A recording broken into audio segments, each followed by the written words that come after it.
They say the worst things always happen at the worst possible moment.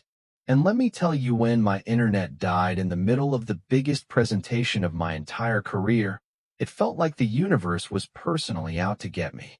One minute, I was dazzling 12 stakeholders with talk of back-end integrations and synergy pipelines, and the next, boom. Frozen screen. Dead audio. That dreaded little icon. 2 disconnected plugs. The digital kiss of death. I just stared at the screen, willing it to come back. My voice had been echoing through a dead call for who knows how long. And there I was, a grown man in pajama pants and a shirt that said, "Eat, sleep, code, repeat," slamming my fist on a desk cluttered with energy drink cans and empty chip bags. The internet was gone. My masterpiece presentation? Gone. Weeks of work? Vaporized. And I knew exactly what the problem was, because I could feel it in my gut, and my gut was never wrong when it came to Carol. Carol Halberd was the president of the Raven Oaks Homeowners Association. Picture the human embodiment of a spreadsheet. Platinum blonde bob, white capri pants so crisp they looked ironed with lasers, and a laminated HOA manual never far from her hand. When I moved in 3 months ago, she greeted me with a smile that could curdle milk and said, "I trust you've read the bylaws." That was our first interaction. The second came when she left a violation notice on my door because my welcome mat had a humorous phrase on it. Apparently, "Wipe your paws" didn't meet the community's visual cohesion standards. Now, I live and breathe technology.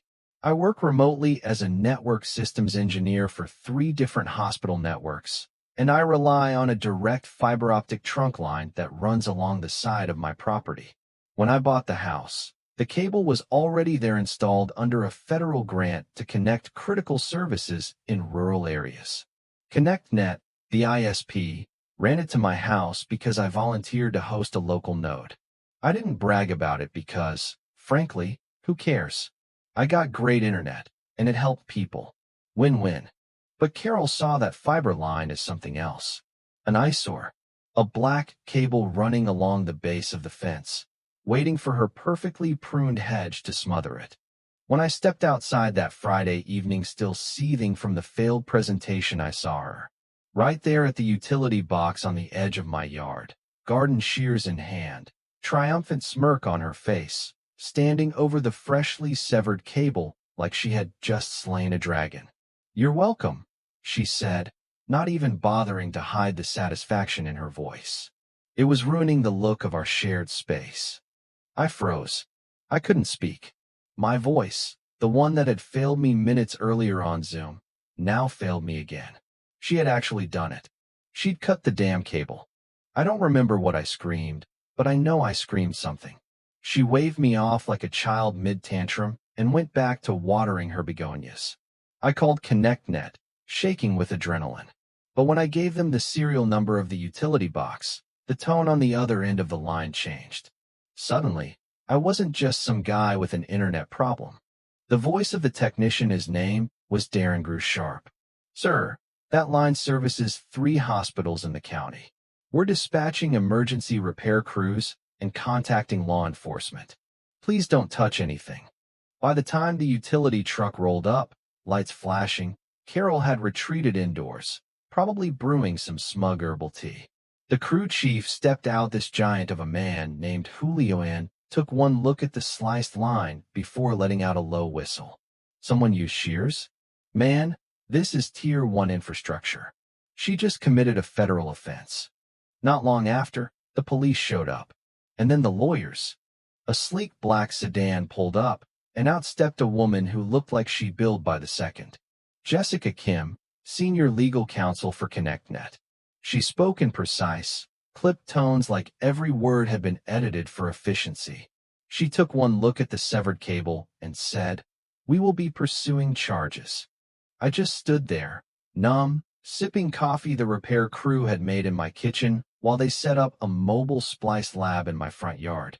Meanwhile, word had gotten around the neighborhood. Folks who hadn't said more than 2 words to me were suddenly lined up on the sidewalk with folding chairs and beer coolers, watching the chaos unfold like it was the 4th of July. Then came the real gut punch. A man in scrubs pulled up in a dusty Prius. Turns out he was the administrator from St. Vincent's Hospital. His voice cracked as he said, "We lost access to every digital chart. Our on-call paging system is down. We had to delay a transplant procedure."